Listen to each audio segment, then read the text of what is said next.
Hey guys, we're sitting out here day after trapping season ended.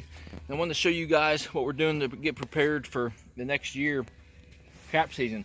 Very first step that we did is we got our traps out of the ground and everything, and then last night we actually had the fire going here, and then this tub, and what we're doing, we fill that thing halfway with water, and then we'll put our traps in there, a little boil for 10 to 15 minutes and take them out. And then I'll hang them up here on the on this board up here. You guys can see behind us. And then after that, I'll wait 24 hours. Actually, it wasn't even 24 hours, but you just basically you're letting them dry. So if you're doing it in the morning, you should be ready to rock and roll in the evening time, or even in the afternoon as soon as they dry. But what we're using after that is we'll have this speed dip here. That's a black trap dye, and then what we do is we mix it in a 5-gallon bucket here with 1 gallon of premium gasoline. It cannot be ethanol, but I use this for my traps, for my new, old, every single year. I'll dip them in here, and I'll show you guys as an example of what this does. This is one of the Duke's number 2s. That's newer this year with this square, and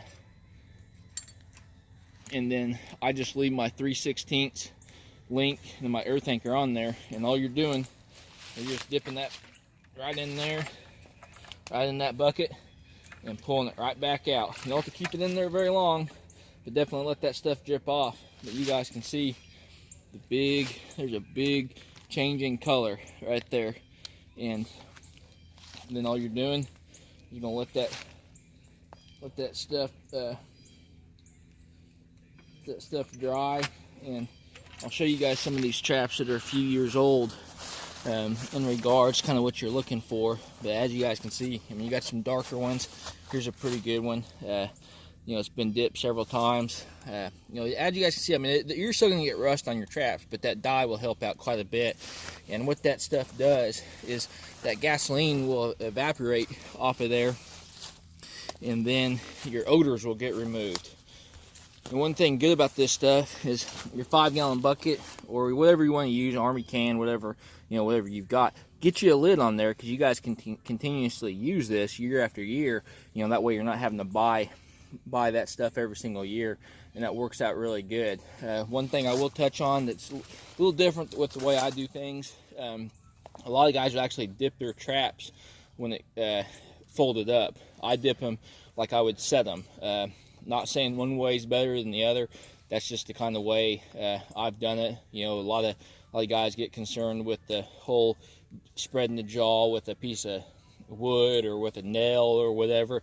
I kind of eliminate that with this, and then once these things dry, I'll use a pair of gloves and put them up for the next season. But it's pretty simple steps. Once you get your traps pulled out, all you're doing is firing up, either fire or get you one of those fish fryers, and get that heat going. Boil your traps for 10-15 minutes. Get you some of that speed dye there, and then dip your traps, set them up just like this, and then just let them dry, and then you guys should be ready to rock and roll for your upcoming trapping season. So like always, hopefully you guys enjoyed this video. Hopefully this helps you guys out, and best of luck on your guys' upcoming hunting and trapping season.